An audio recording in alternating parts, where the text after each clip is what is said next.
प्रिय मित्रों, नमो नमः। मैं संजय मौर्य संस्कृत कौमुदी में आप सभी लोगों का हार्दिक स्वागत करता हूं। मित्रों, हम लोग जो उत्तर मेघ का अध्ययन कर रहे थे, इसे बीच में ही रोक करके इसी से संबंधित 2-3 दिन लाइव टेस्ट प्रश्नोत्तरी करने लग गए थे। क्योंकि यह भी आवश्यक था, क्योंकि हम लोग प्रश्नोत्तरी में काफ़ी पीछे रह गए थे। यद्यपि और भी है प्रश्नोत्तरी, वह आगे हो जाएगी। और उसी दौरान मैंने आप लोगों से पूछा था कि यह बताइए कि उत्तर मेघ का अध्ययन करके इसको समाप्त किया जाए या फिर इसे छोड़ करके कोई किरातार्जुनीयम इत्यादि अन्य ग्रंथ का अध्ययन प्रारंभ किया जाए। तो आप लोगों ने जो उत्तर दिया, हमने देखा कि 50-50 या फिर यूँ कह ले कुछ ज़्यादा ही लोग यह कहे कि नहीं सर, पहले उत्तर मेघ को समाप्त कर लीजिए, फिर किरातार्जुनीयम को प्रारंभ करिए। तो मेरे भी दृष्टि से लगा नहीं, पहले उत्तर मेघ को समाप्त कर ही लेना चाहिए, है ना। लेकिन मित्रों, हम लोगों के पास समय भी कम है, इसलिए हमने सोचा कि जो महत्वपूर्ण श्लोक नहीं है ना, उसको हम लोग इस तरह से पढ़ करके निकल लें, और जो परीक्षा के लिए महत्वपूर्ण है, जिससे प्रश्न पूछे जाते हैं, उनका हम लोग विस्तृत अध्ययन करके इस प्रकार से उत्तर में कुछ समाप्त किया जाए।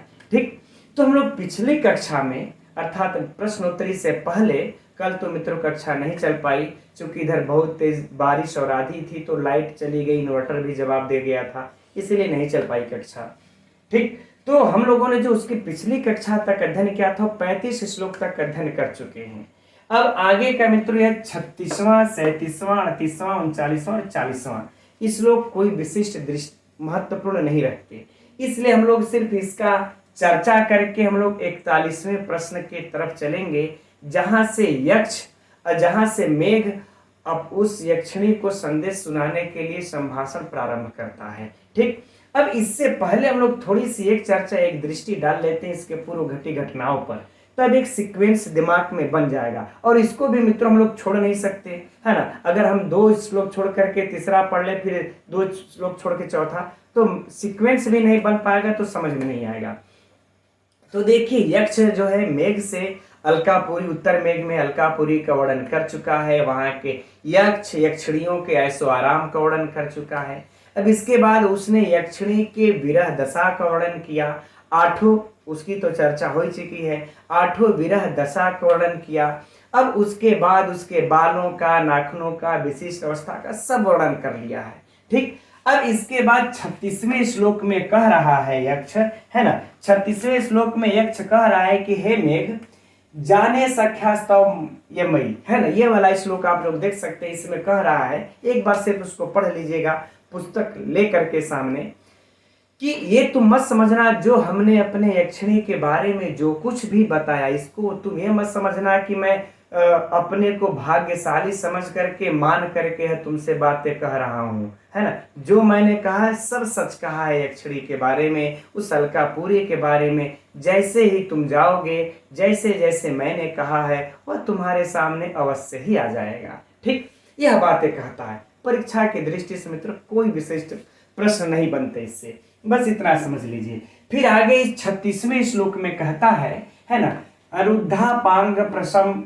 प्रशमल, है ना। इस वाले श्लोक में कहता है, 36वां देख सकते हैं, 37वां श्लोक आप लोग, ठीक है। इसमें यह कहता है कि हे मेघ, जब तुम समीप जाओगे मेरी प्रिया के पास, इसी में कहता है कि हे मेघ, जब तुम मेरी प्रिया के पास समीप जाओगे, तो मेरी पत्नी का, यक्षिणी का जो नेत्र है, ठीक उसी प्रकार से चलायमान हो जाएगा जैसे नील कमल।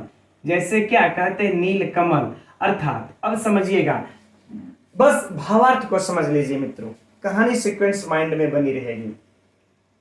नील कमल अर्थात मछली के चलने से, देखते हैं जो नील कमल होता है या कमल, जब मछली चलती है मित्रों, तो इसके डंठल को जब ऐसे टच कर देती है तो कमल ऊपर से हिलने लगता है, वो चंचल अवस्था में आ जाता है। तो कह रहे हैं कि हे मेघ, जब तुम समीप मेरे प्रिया के पास पहुंचोगे ना, तो तुमको देखकर उसके नेत्र भी उसी नील कमल के समान चंचल हो जाएंगे। राइट, यह कह देता है श्लोक 37 में। अब आगे कहते हैं ये समीप होने पर, यह देखिए समीप होने पर अगर बहुत है इच्छा मित्रों तो यह नोट कर लीजिए आप लोग कि समीप होने पर, कि तुम्हारे समीप आने पर उसके अंदर हरकत क्या होगी, तो उसके नेत्रों की तुलना, यक्षिणी के नेत्रों की तुलना मछली के हिलने से चंचल नील कमल से की गई है। बस यहाँ पर यह बातें हैं। और आगे फिर कहते हैं तीसरे में कि समीप होने पर उसके अंदर और क्या आएगा। एक तो उसका, तुम जब समीप आओगे तो उसका नेत्र चंचल हो जाएगा।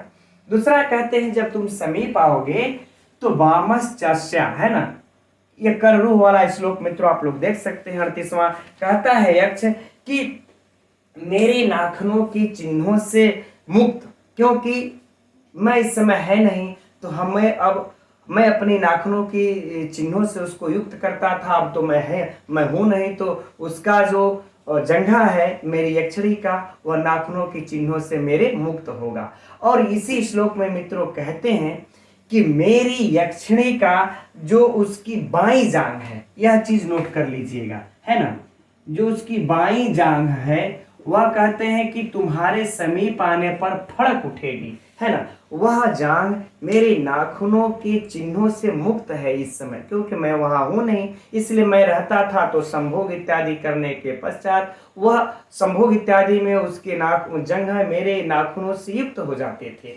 लेकिन अब वो मुक्त हैं। तो उसकी बाईं जांघ तुम्हें, और अच्छा इस बाईं जांघ की तुलना करते हैं केले से, है ना। करें केला, केले का जो तना होता है मित्रों आप लोग देखे होंगे, केले का ये तना जब हम छील देते हैं उसको तो एकदम बिल्कुल वो गोरा दिखता है। तो वही करें कि मेरी यक्षिणी, मेरी पत्नी का केले के तने के समान जो गोरी जांघ है, तुमको देख तुम्हारे समीप आने पर, तुम्हारे समीप आने पर क्या होगा मित्रों, यह जांघ करे फड़क उठेगी। ठीक, तो यह परीक्षा का मान लेते हैं प्रश्न बन सकता है कि यक्षिणी के जंघे की तुलना किससे की हुई है, तो केले के तने से। और यक्षिणी के कौन सा जांघ फड़कती मित्रों, या समीप आने पर उसकी क्या फड़कती है, हाथ, भुजा, कान, नाक, जांघ, तो कह सकते हैं कि जांघ उसकी फड़कती है। और यहाँ पर मित्रों बाईं जांघ फड़कने का यह लक्षण बताया जा रहा है, सामुद्रिक लक्षण है कि जब बाईं जांघ जब फड़कती है अर्थात स्त्रियों का, तो यह सूचक है इसका कि जल्द ही रति सुख प्राप्त होगा। ठीक, तो ये इस श्लोक में आ जाता है। फिर कहते हैं, अब देखिए अगला 39वें श्लोक में, है ना, कि तस्मिन काले, ये जलदयसी। ठीक, इस कहते हैं इस 39वें श्लोक में कि यदि मेरी यक्षिणी, सुनो तुम ध्यान से, एक भी कान खोल करके और सुन लो, यदि मेरी यक्षिणी सो रही होगी तो तुम उसको सोने देना और एक पहर तक, कितने तक मित्रों, एक पहर तक क्या करना, प्रतीक्षा करना, है ना, एक प्रहर तक प्रतीक्षा कर लेना, उसको सो लेने देना, उसको सोने देना, एक प्रहर तक परीक्षा कर लेना। क्यों, क्योंकि वो सो रही होगी तो हो इस उम्मीद से सोती होगी कि हो सकता है मेरा इससे आलिंगन, मेरा स्वप्न में मेरे पति अर्थात यक्ष का आलिंगन अगर मिल जाए, गाढ़ आलिंगन, तो अपने आप को सौभाग्यशाली समझेगी, इसलिए वह सो लेने देना, उसके निद्रा मत तुम तोड़ना, क्योंकि हो सकता है सपने में वो मेरा आलिंगन करे। ठीक, तो एक प्रहर तक तुम क्या कर लेना, प्रतीक्षा कर लेना। उसके बाद अब कहते हैं मित्रों इस 40वें श्लोक में कि ताम उत्थाय स्वजल कण। ठीक, ताम उत्थाय स्वजल कण। अब इसके बाद कहने हैं कि तुम उसको उठा देना। अब एक पहर तक जब वह सो ले, दूसरा पहर रात्रि कहने के जब शुरू हो जाए, लगभग भोर वाला समय थोड़ा सा पहले, तो कह रहे हैं कि अगर शुरू हो जाए तो कह रहे हैं कि तब तुम उसको उठा देना स्वजल कण, अपने जल के कणों से। कैसे, तो कह रहे शीतल वायु, याद रहे गर्म नहीं, शीतल वायु के जल के कणों से उसको उठाकर नई चमेली की कलियों के साथ तुम आश्वस्त कर देना उसको। और जब उठ जाती है तब मित्रों इसी श्लोक के अंतिम पंक्ति में कह देते हैं कि तब तुम संभाषण करना, है ना, यहां पर कह देते आकर के उठा करके तब तुम क्या करना, संभाषण आरंभ करना। संभाषण का मतलब क्या हुआ, आरंभ करना। ठीक, इस पंक्ति में कह देते हैं। अब यहां तक देखिए 40 श्लोक तक यही यक्ष ने कहा। ठीक, कि 40वें श्लोक में कह दिया कि अब एक पहर जब वो सो करके उठ जाए तो तुम तब जो है कि उसको हल्के फुहारे शीतल जल के कणों से उठा करके तब संभाषण प्रारंभ करना। और उसके बाद अब तुमको किस प्रकार से संभाषण प्रारंभ करना है, अब संदेश क्या होगा। अब मित्रों 41वें श्लोक से प्रारंभ होता है जो यक्ष संदेश देता है, ठीक है ना। अभी हालांकि यहां से और अब उसके बाद कह ले तो 43 से मेन श्लोक शुरू होगा संदेश का, लेकिन जो है 41 से ही प्रारंभ हो जाता है, मुख्य 43 से शुरू होगा। तो यहां से मित्रों लोगों का 41वें श्लोक से जो है कि महत्वपूर्ण श्लोक शुरू हो जाते हैं परीक्षा की दृष्टि से, ठीक। तो चलिए अब वहां से अध्ययन हम लोग प्रारंभ करते हैं। तो देखते हैं हम लोग इस 41वें श्लोक को, पढ़ लिया जाए पहले।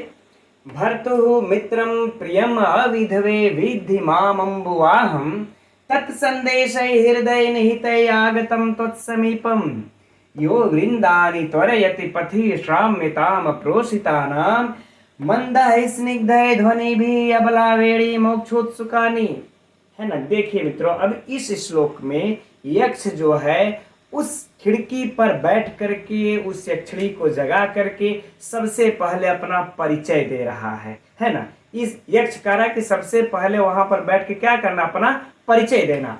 तो उस यक्षिणी से किस प्रकार से अपना मेघ परिचय दे रहा है, आइए देखते हैं इस श्लोक में। अब क्योंकि भाई पहले परिचय दे लगा तभी तो संदेश को कहेगा ना।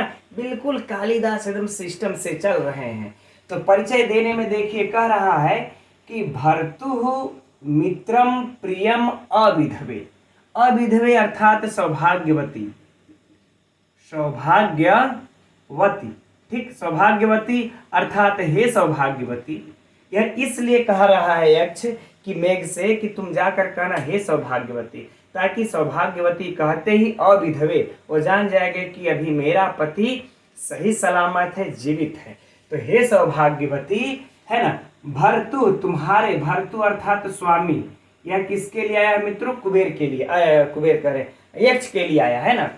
तुम्हारे स्वामी का प्रिय मित्रम, प्रियम माने प्रिय मित्र, प्रिय मित्र, माम मने मुझे, माम मने मुझे, कि हे सौभाग्यवती मुझे तुम्हारे स्वामी का प्रिय मित्र, विद्धि मने समझो या फिर जानो, है ना। मुझे तुम अपने स्वामी का प्रिय मित्र समझो। आगे बातें समझ में।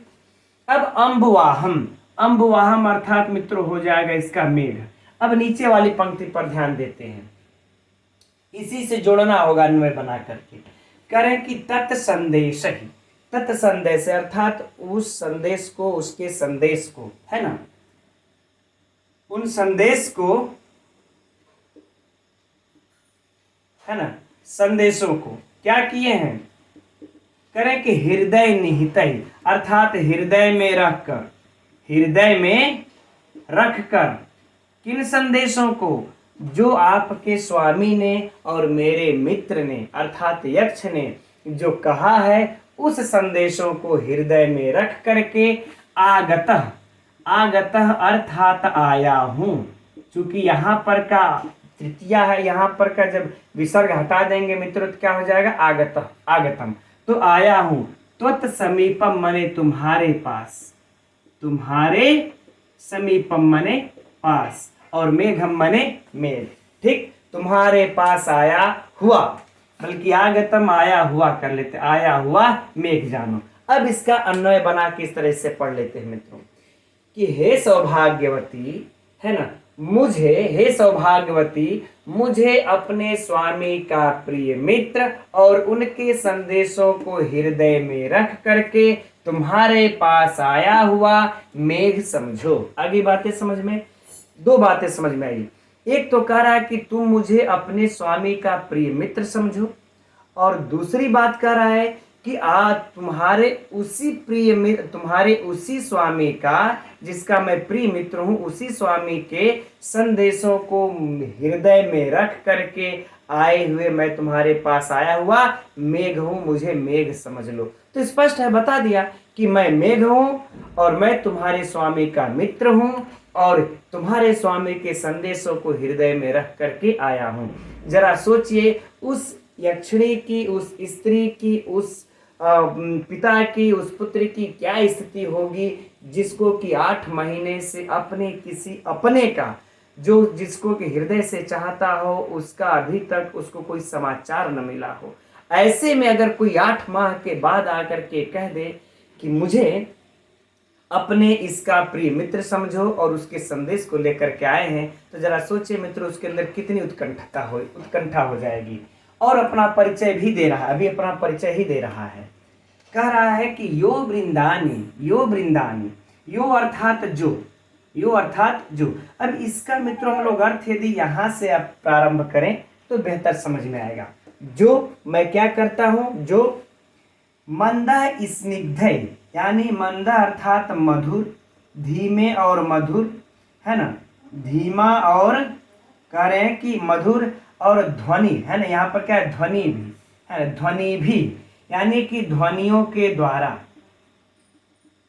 ध्वनियों के द्वारा, ठीक, कह रहे हैं कि मैं अपने धीमे और मधुर ध्वनियों के द्वारा अबला, अबला बेड़ी मोक्षोत्सुकानी, अबला अर्थात रमणी, अर्थात रमणियों के, और वेड़ी मतलब अर्थात हो जाएगा मित्रों इकहरी चोटी, अर्थात एक चोटी, एक चोटी को मोक्ष अर्थात खोलना, मोक्ष अर्थात खोलने के लिए, और उत्सुकानी अर्थात मित्रों उत्सुक, है ना।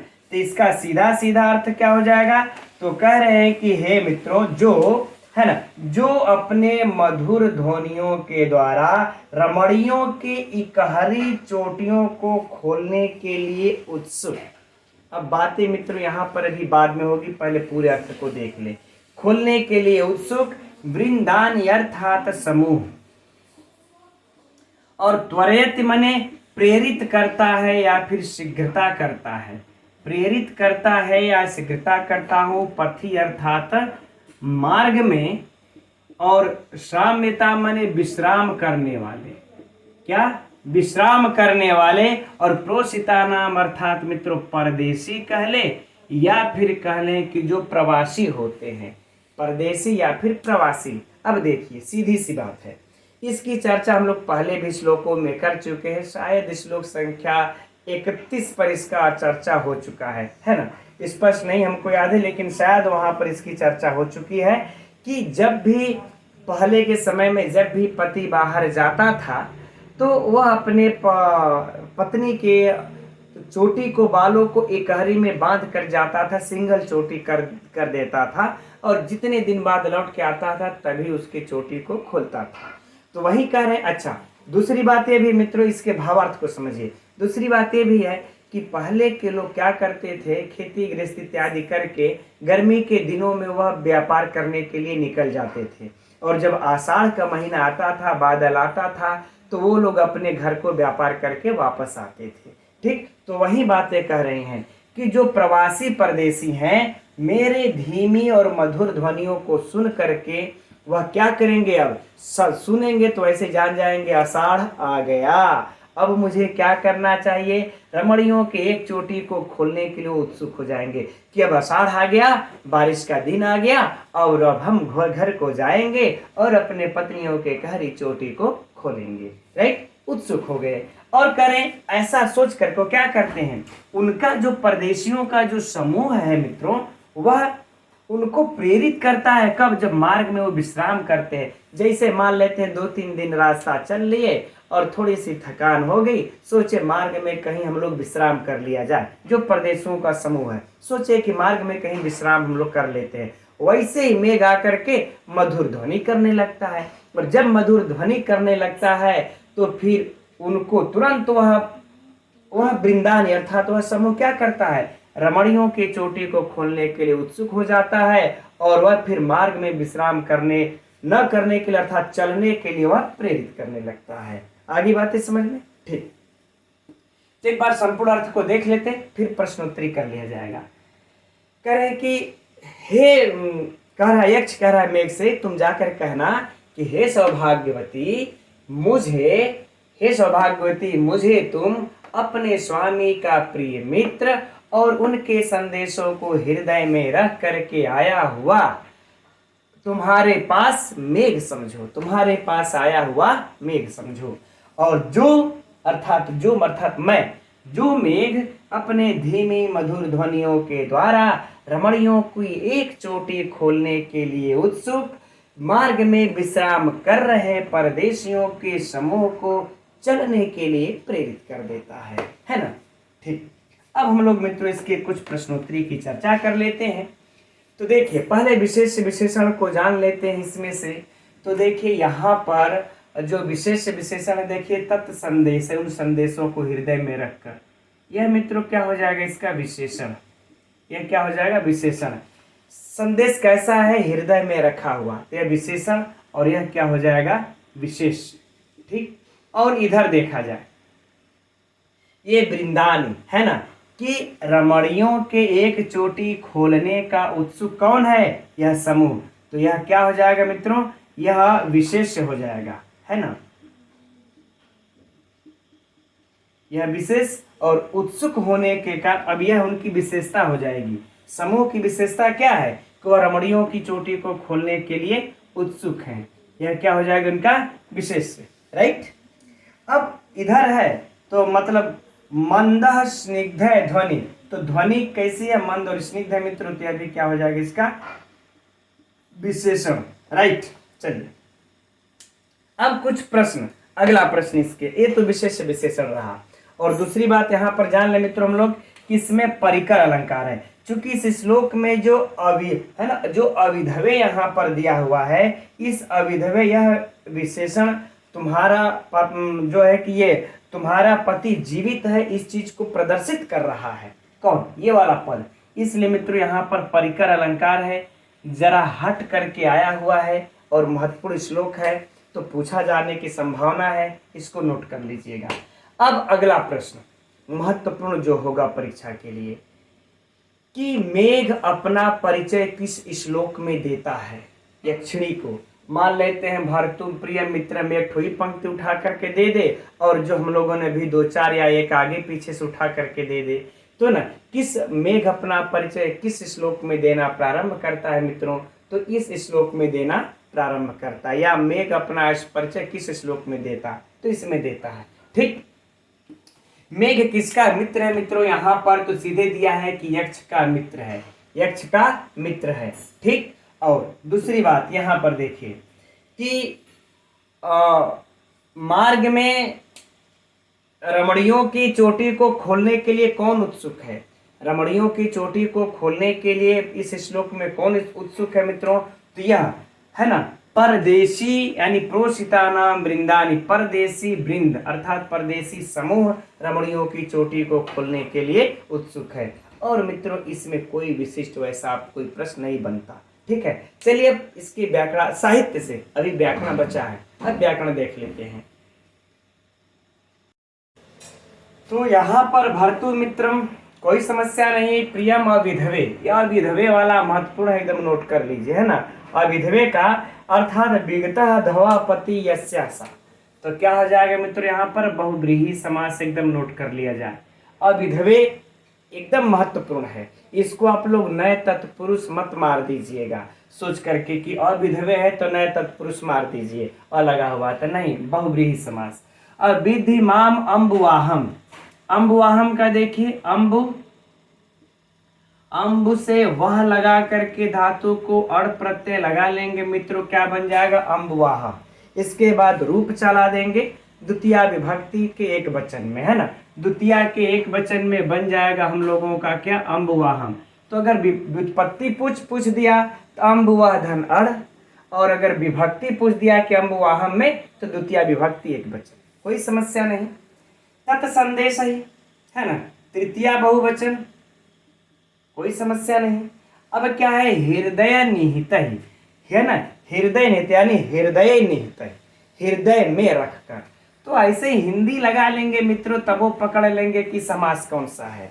और विभक्ति तो ऐसे ही जान लेंगे, कहाँ से दिक्कत होती है व्याकरणात्मक टिप्पणी में, कहीं नहीं, हृदय में निहित सप्तमी तत्पुरुष। अब अगर विभक्ति देख लिया जाए तो तही लगा हुआ मित्रों, तब न विसर्ग को यहाँ पर आगत हुआ है, तो तही अर्थात है ना, सात सतौते तम तौता अंत्यंताभ्याम तही, यानी कि तृतीया विभक्ति का एक बहुवचन। अगर समास पूछा तो सप्तमी तत्पुरुष, अब विभक्ति पूछा तो तृतीया का बहुवचन। हृदय निहितय में कौन सी विभक्ति है, तो तृतीया बहुवचन। समास हृदय निहितय में कौन सा है, सप्तमी तत्पुरुष। अब क्या पूछेगा, आगतम आगम आगमकत, कोई समस्या नहीं। त्वत् समीपम, यहाँ तो कुछ है, ये नहीं है। अब देखिए है यो वृंदानी त्वरयत, ये त्वरयत वाला थोड़ा सा आप लोगों को ध्यान से देखना पड़ेगा। इसमें त्वरा धातु है ना मित्रों, यह त्वरा धातु है। फिर ऋच प्रत्यय लगा लेते हैं, इसके बाद हम लोग लगा लेते हैं यहाँ पर लट और तिप, लट धन तिप। ठीक, यह थोड़ा सा हट करके है। लट लकार में तिप अर्थात कहले तिप तसजी प्रथमा विभक्ति एक वचन। ठीक, त्वरयति त्वरा धातु ऋच लट तिप, ये याद कर लेना है। पथि सप्तमी विभक्ति एक वचन, कोई समस्या नहीं। हाँ, श्राम्यताम है तो श्राम्यताम को देख लेते हम लोग, है ना। श्राम्यताम में श्रम लट सत्रिशन। ठीक, श्रम धन लट धन क्षत्रि और धन मित्रों श्यन। ठीक, ये प्रत्यय है, थोड़ा सा हटके है ये भी, तो श्राम्यताम को भी ध्यान से देख लेना पड़ेगा, है ना। अब इसको लगा लेने के बाद क्या करते हैं, रूप चला लेंगे श्राम्यताम, है ना। तो रूप चला लेंगे तो षष्ठी विभक्ति के बहुवचन में तासाम अर्थात श्राम्यता। ठीक, अगर रूप पूछ दिया तो षष्ठी का बहुवचन विभक्ति है। व्युत्पत्ति पूछा तो श्रम लट सत्रिश्य, कोई समस्या नहीं। प्रोषिता नाम में भी मित्रों वही है ना बातें, कि इसमें भी देखिए प्रवश कत, है ना, यह लगा लेंगे। प्रधनवश धनकट, इसमें भी वही है, षष्ठी विभक्ति का बहुवचन। सु आदि की उत्पत्ति तो करना ही करना है ना। अभी सुबह ही हम लोग व्याकरण में पढ़े कि बिना अपदम न प्रयुंजितम, अपद का तो प्रयोग कर नहीं सकते बिना सु आदि की उत्पत्ति किए, तो लगा लेंगे षष्ठी के बहुवचन में प्रोषिताना, कोई समस्या नहीं। आगे देखिए मंद्रा स्निग्ध है ना। अब बताइए यहाँ पर तो सीधे सीधे है कि मंद्रा स्निग्ध अर्थात कर्मधारय समास, है ना, कर्मधारय समास। ठीक, मंद्र इति मंद्र स्निग्धा कर्मधारय समास। अब ध्वनि भी अबला वेड़ी मोक्षात सुकानी, अगर टोटल में देख लिया जाए मित्रों तो यहाँ पर बहुव्रीहि समास हो जाएगा।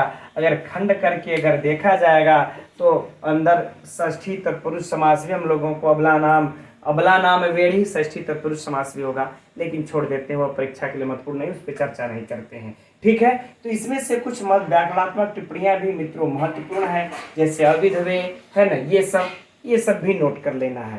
ठीक, अब आगे बढ़ते हम लोग, चूंकि महत्वपूर्ण श्लोक है यह, है ना। चलिए अब हम लोग आगे बढ़ते अगले श्लोक की तरफ। तो यह रहा अगला 42वां श्लोक, पहले पढ़ लेते हैं एक बार हम लोग इसे। इत्याख्याते पवन तनयम मैथिली इव उन्मुखी सा त्वामुत्कंठोच्छ्वसित हृदया वीक्ष संभाव्य चैवम श्रोष्यत यस्मात् परम अवहिता सौम्य सीमंतिनी नाम कांतो दंता सुहृदपनतः संगमादित किंचिदूनः।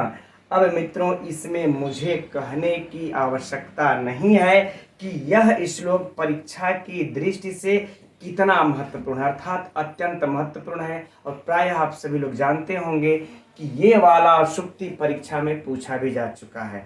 अब आगे इसमें से क्या पूछा जाएगा अध्ययन कर लेंगे हम लोग।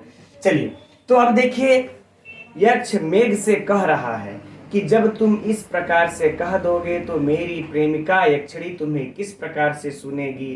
ये इसकी उपमा बड़ा सुंदर ढंग से दे रहे हैं। ठीक, तो अध्ययन करते हैं इस श्लोक को हम लोग। कह रहे हैं कि इति आख्याते अर्थात मित्रों ऐसा कहने पर, है ना, कह रहे इस प्रकार कहने पर, इस प्रकार कहने पर, किस प्रकार कहने पर, जब तुम कहोगे कि मैं तुम्हारे स्वामी का जो है मित्र हूं और मैं उनके संदेश को हृदय में लेकर के आया हूं, तो इस प्रकार के कहने पर। अब मित्रों हम लोग थोड़ा सा अन्वय बनाकर पढ़ते हैं तो सरलता से समझ में आएगी, है ना। कर इस प्रकार के कहने पर उन्मुखी, अब मैथिली इव को छोड़ देते हैं यहाँ पर, पवन तनय मैथिली इव को छोड़ करके उन्मुखी सा पर चलते हैं।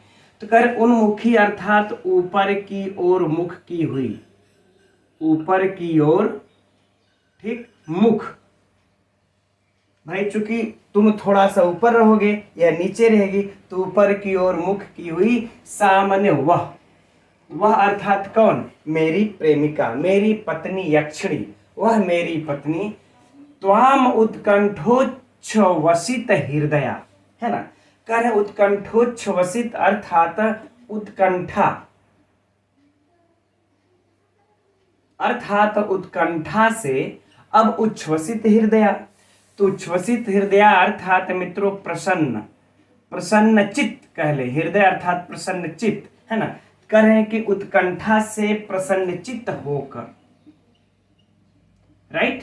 तो कह रहे हैं कि उत्कंठा से ऊपर की ओर मुख करके वह मेरी पत्नी उत्कंठा से प्रसन्न चित्त हो करके, त्वाम अर्थात तुमको, है ना, उत्कंठा से प्रसन्न चित्त हो करके तुमको, वीक्ष मने देख कर, वीक्ष मने देख करके, संभाव्य मने सत्कार करेगी, क्या करेगी, सत्कार करेगी, सत्कार करके, ठीक। क्योंकि देखिए मित्रों, यह हम लोगों को इसमें कुछ भी सोचने समझने की या कहने की मुझे आवश्यकता नहीं है कि हम लोगों के सभ्यता में, संस्कृति में यह है कि जब कोई आकर के यदि कह देगा कि मैं आपके घर का, आपके पिता का, आपके भाई का मित्र हूं, तो सबसे पहले ठीक है हम उसका क्या करते हैं, सत्कार करते हैं, आइए बैठिए, चाय पानी कीजिए, है ना, जलपान कीजिए इत्यादि। बस सेम वही बातें हैं कि जब तुम इस प्रकार से कह दोगे तो ऊपर की ओर मुख करके वह मेरी पत्नी उत्कंठा से प्रसन्नचित्त होकर के तुमको देखेगी, है ना, उत्कंठा से प्रसन्नचित्त होकर के तुमको देखेगी और देख करके तुमको सत्कार करके, है ना। अब सत्कार करके क्या करेगी, करे च एवं श्रोष्यति, श्रोष्यति। अब अस्मात् परम अवहिता, विच्छेद कर करके पढ़ लेते हैं। श्रोष्यति अर्थात सुनेगी, सत्कार करके ही सुनेगी। एक चीज याद रख लीजिए मित्रों, सत्कार करके ही सुनेगी, ऐसा नहीं कि हाँ कहो का क्या बात है, हम तुम्हारे हमारे स्वामी के मित्र हो तो बोलो क्या बात है, इस तरह नहीं, पहले सत्कार कर लेगी उसके बाद क्या करेगी, सुनेगी। अब अस्मात् है मित्रों, श्रोष्यति अस्मात्, यहाँ पर यार संधि स्पष्ट दिख रही है, तो करें अस्मात्। अस्मात् अर्थात इससे, किससे, तो करे जो अभी तुम बातें कहोगे उससे, इससे परम माने अनंतर अर्थात पश्चात या कह हम लोग आगे, ठीक। तो इससे आगे का, अब जो तुम ये बात कह लोगे कि मैं तुम्हारा मित्र हूं इत्यादि, तो इससे आगे का अवहिता, अवहिता अर्थात मित्रों सावधान, अवहिता अर्थात सावधान हो करके सुनेगी। इससे आगे की तुम्हारे बातों को, तुम्हारे समाचार को सावधान होकर के सुनेगी, क्योंकि भाई ये तो मेरे प्रिय का समाचार है ना, तो सावधान होकर के सुनेगी, ठीक। आगे बातें समझ में, फिर से इसको देख लेते हैं। कह रहे हैं यक्ष, थोड़ा महत्वपूर्ण श्लोक है ना, तो कह रहे हैं यक्ष मेघ से, हे मेघ, इस प्रकार कहने पर ऊपर की ओर मुख किए हुए वह मेरी पत्नी उत्कंठा से प्रसन्नचित्त होकर तुमको देखकर सत्कार करके, इससे आगे सावधान हो करके तुम्हारे समाचार को, तुम्हारे बातों को सुनेगी। अब किस प्रकार सुनेगी, तो कह रहे कि पवन तनय मैथिली इव। अब यहाँ आ जाते हैं, कह रहे पवन तनय अर्थात हनुमान, हनुमान को या हनुमान के समाचार को, मैथिली अर्थात, मैथिली अर्थात क्या हो जाएगा मित्रों, सीता के, और मैथिली इव है तब ना, मैथिली इव, चूंकि मैथिली में हर्ष स्वीकार होता है, इव लग गया तो दीर्घ संधि हो गई, ठीक। तो सीता के समान, सीता के समान, ठीक। तो जैसे सीता ने उसी प्रकार से सुनेगी जैसे सीता ने हनुमान जी को सुना था, अर्थात हनुमान जी के समाचार को सुना था, ठीक उसी प्रकार से मेरी पत्नी भी तुमको उत्कंठा से प्रसन्नचित्त होकर के सीता के समान सुनेगी। आगे बातें समझ में। अब देखिए क्यों, अच्छा, अब इस समाचार का फायदा क्या होगा मित्रों? तो कह रहे हैं कि सौम्य सीमंती नाम है, सीमंतिनी नाम है ना। सौम्य अर्थात मित्र हे मेघ, यह मेघ के लिए आया है, परीक्षा के लिए महत्वपूर्ण प्रश्न है। चलिए प्रश्नोत्तरी बाद में हो जाएगी भी। यह हे मेघ सीमंतिनी नाम, सीमंतिनी नाम अर्थात स्त्रियों के लिए, अर्थात सीधे सीधे करें मित्रों स्त्रियों के लिए, है ना, स्त्रियों के लिए कांतो दंता सुहृद उपनतः, अर्थात मित्र द्वारा लाया हुआ। सुहृद क्या होता है? मित्र द्वारा, उपनतः माने लाया हुआ, मित्र द्वारा लाया हुआ। ठीक, तो कह रहे हैं कि हे मेघ, हे सौम्य, स्त्रियों के लिए मित्र द्वारा लाया हुआ कांतो दंतः, अर्थात मित्रों प्रिय का समाचार। अब आप लोग जानते होंगे यह भी परीक्षा में पूछा जा चुका है, इसीलिए कह रहे हैं कि ये उत्तर मेघ का यह श्लोक महत्वपूर्ण से महत्वपूर्ण है ना, प्रिय का समाचार। यद्यपि यह इतना बार पूछा जा चुका है मित्रों कि हम समझते हैं आप लोगों को यह याद भी हो गया होगा, भले दूसरा शब्दावली भूल जाए लेकिन इसको याद कर लिए होंगे। तो प्रिय का समाचार किसी संगम किंचित ऊनह, है ना, किंचित ऊनह कर लेंगे यहाँ पर, तो क्या हो जाएगा? ये यहाँ पर द में जाएगा यहाँ तक किंचित, फिर उसके बाद ऊना हो जाएगा। तो संगम अर्थात मित्रों कह लें कि समागम, समागम से, और किंचित अर्थात कुछ ही, और ऊना मतलब होता है कम, ऊना अर्थात क्या होता है? कम। तो कह रहे हैं कुछ ही कम होता है।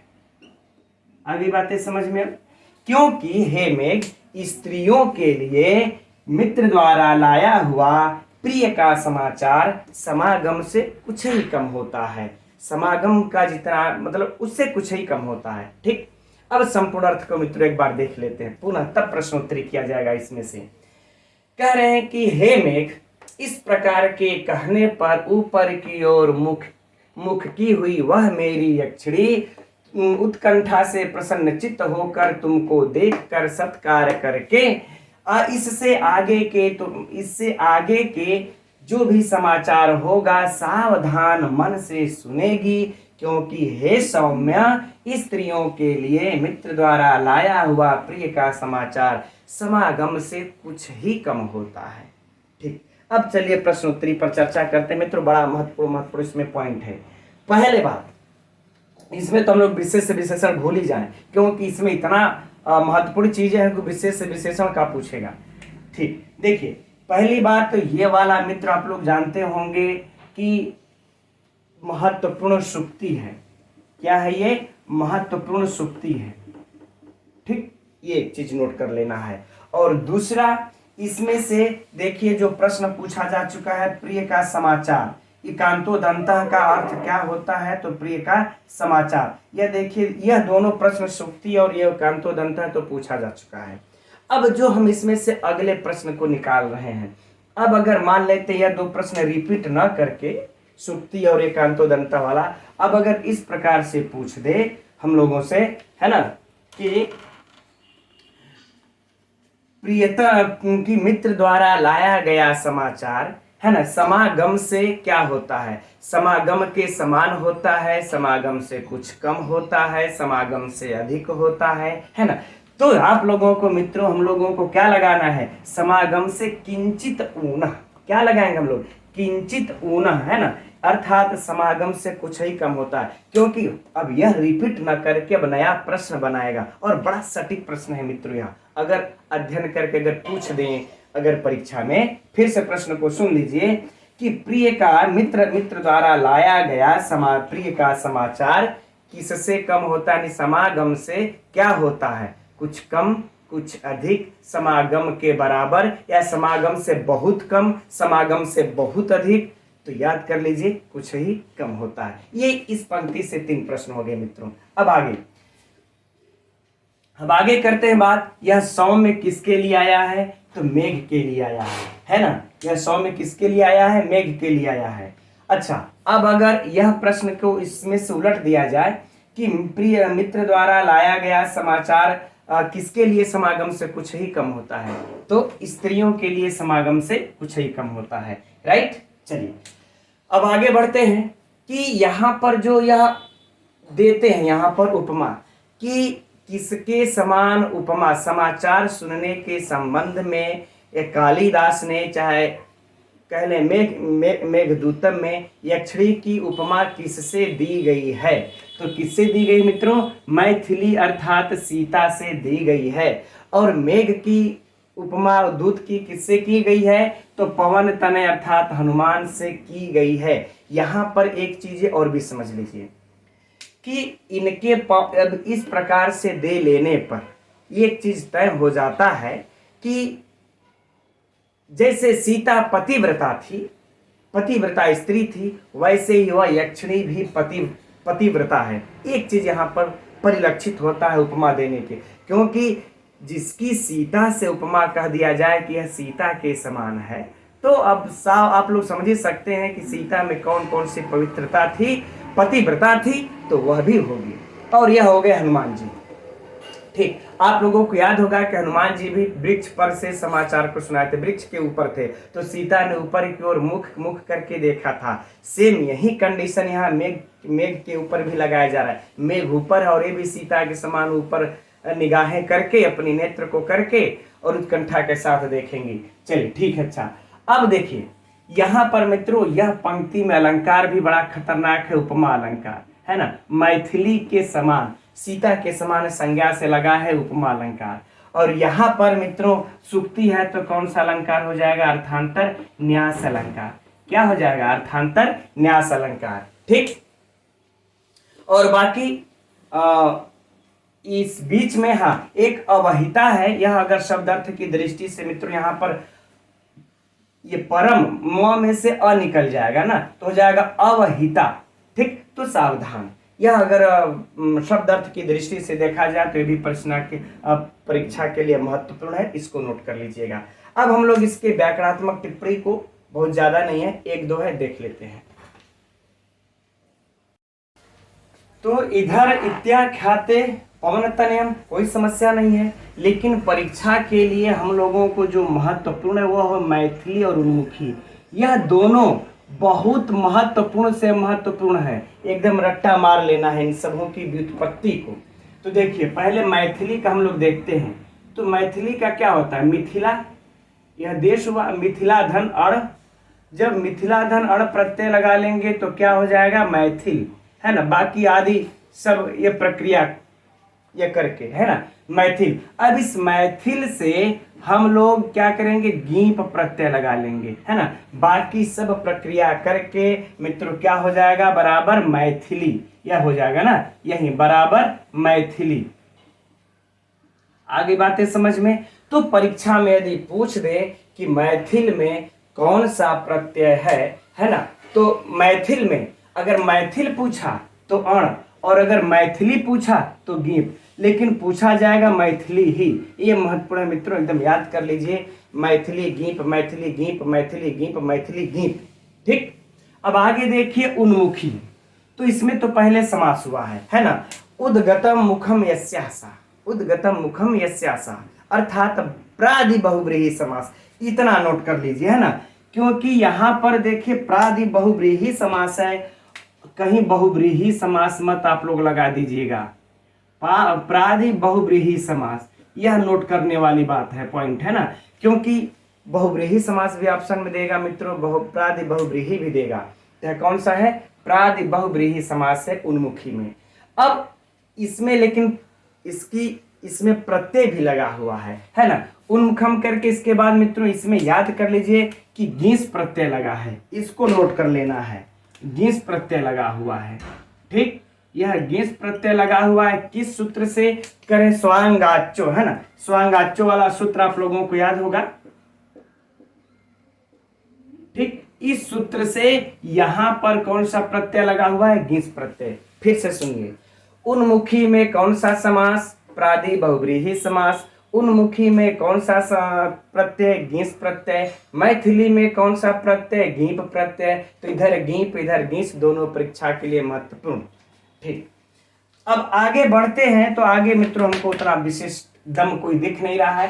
त्वाम उत्कंठोच्छ्वासित हृदया, कौन सा समास? बहुव्रीहि समास है ना। यह कंठोच्छ्वासित हृदय वाली कौन है? तो सा वयक्षणी है, सा का विशेषण है। कोई बात नहीं, विशेष विशेषण नहीं पूछने वाला है।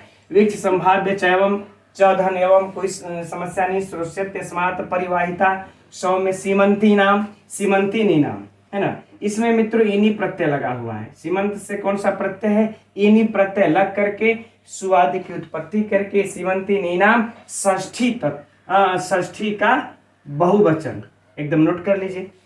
तो यदि विभक्ति पूछ दे षष्ठी बहुवचन, प्रत्यय पूछ दे इनी, सीमंत धनिनी सीमंती। अब यह देखिए कांतो दंत, अब इसका भी जान ले, चूंकि यह भी महत्वपूर्ण है। तो देखिए मित्रों इसका होता है कम धन कत, अब बन जाएगा यह क्या? बराबर कांत, बन जाएगा कांत। अब इस कांत में है ना, तो तस्य वार्ता, क्या कर देंगे? तस्य वार्ता, तस्य वार्ता अर्थात वार्ता कह ले मित्रों, चाहे उदंता कह ले, उदंता माने समाचार ही होता है, वार्ता माने समाचार ही होता है ना। तो वार्ता कह ले चाहे उदंता कह ले, बात एक ही है। अब तस्य उदंता है ना, अरे कांता, कांत उदंता, कांत उदंता है ना, अर्थात प्रिय का समाचार, राइट। तो अब देखिए इधर आगे पंथा संगमा किंचित उनः, उनः मान लेते हैं कम ही है, इसका तो ऐसे ही समझ में आ जाएगा। लेकिन इसमें मित्रों जो परीक्षा के लिए महत्वपूर्ण व्याकरणात्मक टिप्पणियां ये बस इतना याद कर लीजिए, परीक्षा में हो सकता है पूछ दे। ठीक, चलिए अब हम लोग आगे बढ़ते हैं श्लोक संख्या 43 की तरफ। तो पहले पढ़ लेते हैं हम लोग इस 43वें श्लोक को। ताम आयुष्मन मम च वचनादात्मनश्च उपकर्तुम ब्रूया एवं तव सहचरो रामगिर्याश्रमस्थः अव्यापन्नः कुशलम अबले पृच्छति त्वां वियुक्तः पूर्वाभाष्यम सुलभ विपदाम प्राणिनाम एतदेव। यह श्लोक भी मित्रों परीक्षा की दृष्टि से अत्यंत महत्वपूर्ण है ना, क्योंकि इसी श्लोक से यक्ष के मेघ के संदेश का प्रारंभ हो रहा है। यक्ष ने जो मेघ को संदेश दिया, हम लोग सोचिए कि उतना पढ़ लेने के बाद अब क्या संदेश है वो यहाँ से प्रारंभ होता है। यद्यपि मेघ पहले भी यक्षिणी से कह चुका है, उसमें भेद प्रभेद अभी लास्ट में किया जाएगा, है ना। पहले हम लोग इसके अर्थ को देख लेते हैं। तो क्या संदेश को कह रहा है? कह रहा है कि ताम आयुष्मान मम, आयुष्मान अर्थात हे चिरंजीवी, हे चिरंजीवी। याद रहे मित्रों यह मेघ के लिए संबोधन है। मैंने आप लोगों से पहले भी कह चुका है, यह भी दिमाग में बैठाते चलिए, हो सकता है परीक्षा में पूछ दे कि निम्न में से कौन मेघ के लिए संबोधन है। जैसे अभी हम लोगों ने पूर्व श्लोक में पढ़ा, यक्ष ने उसको मेघ को सौम्य कहा, यहाँ पे आयुष्मान कह रहे हैं, पहले वो मित्र कहे, यानी कई चीजों से संबोधन किए हुए हैं। तो इसको आप लोग नोट भी करते रहिएगा, नहीं तो हम देखेंगे अभी और सब ढूंढ करके आप लोगों को बताना पड़ेगा।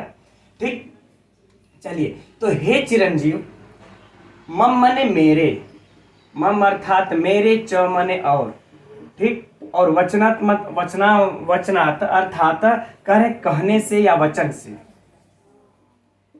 कह रहे हैं कि हे मेघ तुम मेरे कहने से, माना मम च वचनात् अर्थात तुम मेरे कहने से, और आत्मानश्च उपकर्तुम, और कह रहे आत्मानम अर्थात अपने को, है ना, च मने और, उपकर्तुम मने उपकृत करने के लिए, उपकृत करने के लिए।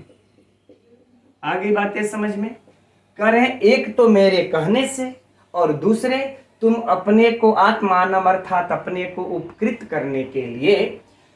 ताम मने उस, अब यहां पर चले आते हैं, ताम मने उस कौन? प्रिया से, मेरी प्रिया से। ब्रूया मने कहना।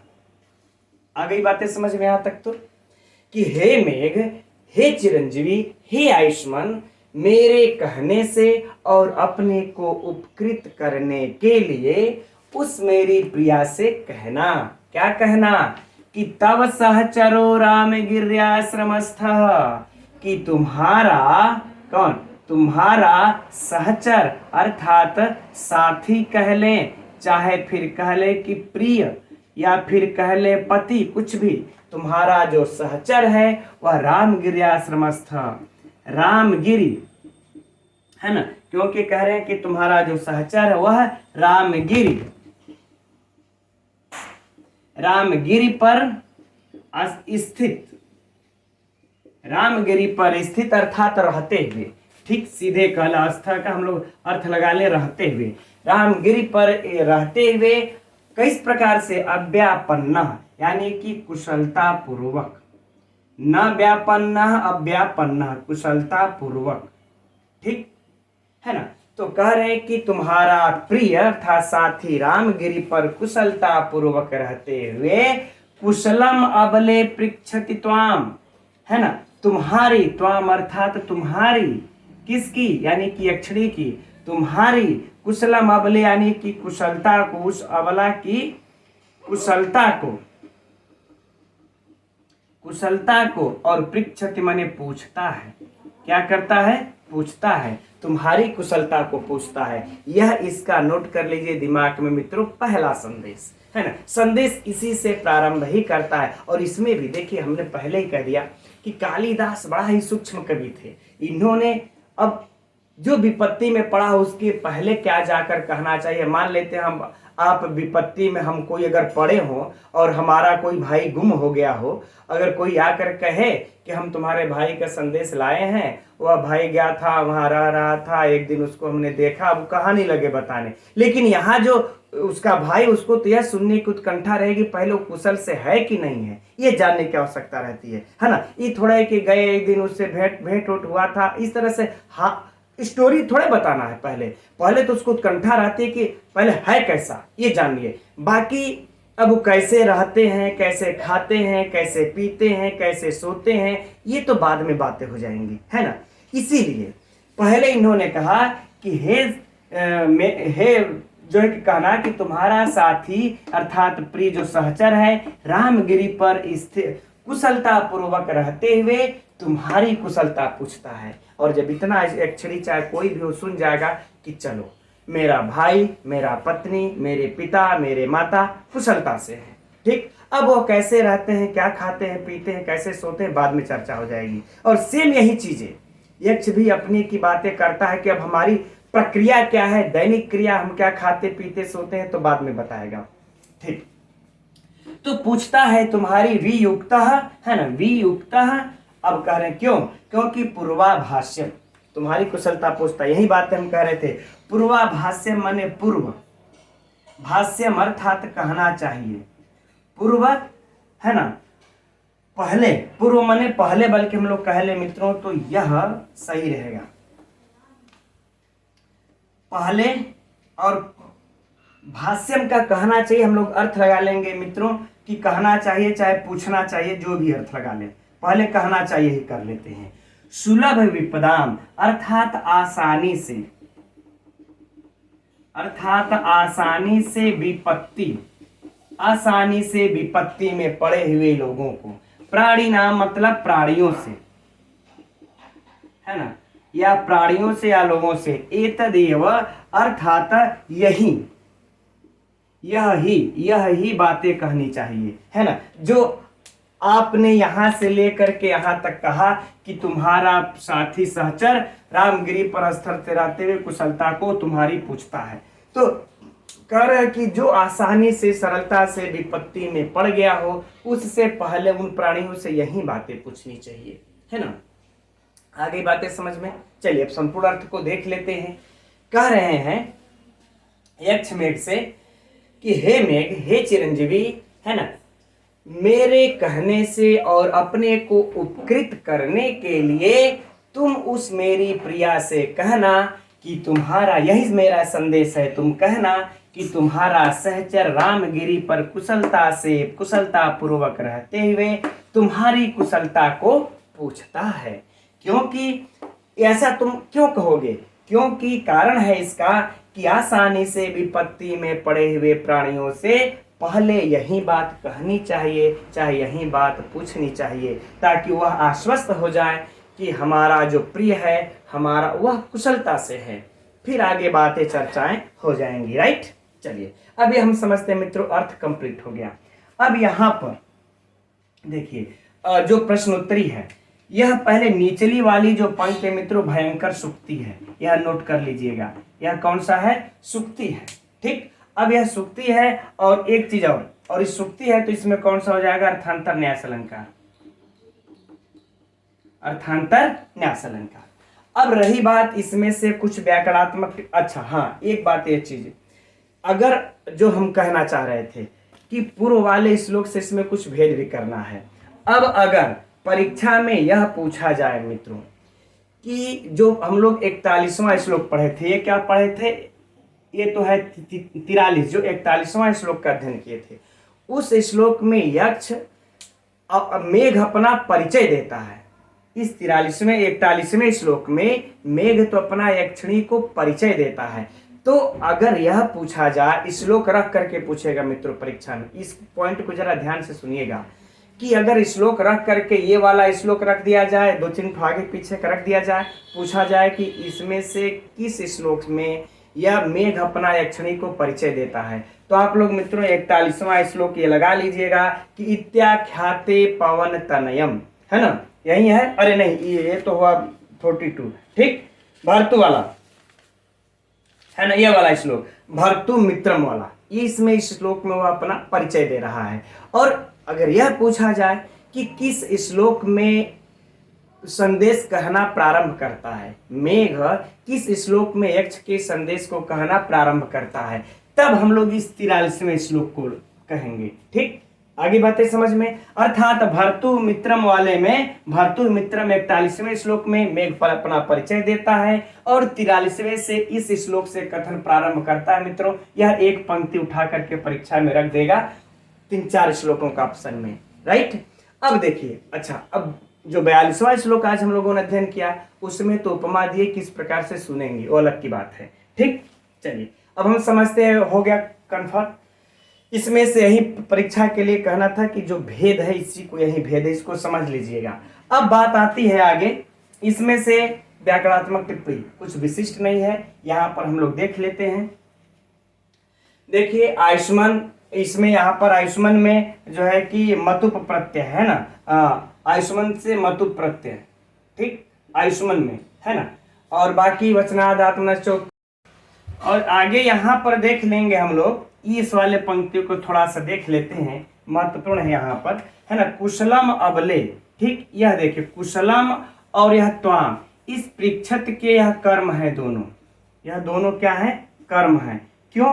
क्योंकि यह पृक्षत देखिए द्विकर्मक धातु है, यह द्विकर्मक क्रिया है, इसका यह दोनों कर्म है। तो मान लेते हैं परीक्षा में यदि पूछ दिया जाए कि इस पृक्षत का कर्म कौन है, तो यह दोनों ही इसके कर्म है। यह चीज याद रख लीजिएगा, ठीक है ना। अब आगे अगर देखा जाए इसमें पूर्वाभाष्यम, इसमें मित्रों तो यह सीधे सीधे लिख लीजिए सुप्सुपा समास, सीधे सीधे क्या हो जाएगा? सुप्सुपा समास। और बाकी इसमें ये देखिए अव्यापन्ना में भी आपदकत, न व्यापन्ना व्यापन्ना, और कोई इसमें विशिष्ट समस्या है नहीं। ठीक, तो हम समझते हैं मित्रों, थोड़ा सा आज काफी विलंब भी हो गया, तो यह जो है कि श्लोक आप लोगों का अपलोड हो गया। बस यह चीज याद रख लीजिए, मैं फिर से कह दे रहा हूं, किसी श्लोक में यक्ष के संदेश को मेघ कहना प्रारंभ करता है। चलिए ठीक है, तो अब आज की कक्षा के लिए इतना ही रहने देते हैं। अब कल फिर मिलते हैं 7:30 बजे और इसको हम लोग उत्तर मेघ को समाप्त कर लेते हैं इसी प्रकार से महत्वपूर्ण श्लोकों को देख करके। तब तक के लिए मित्रों नमो नमः।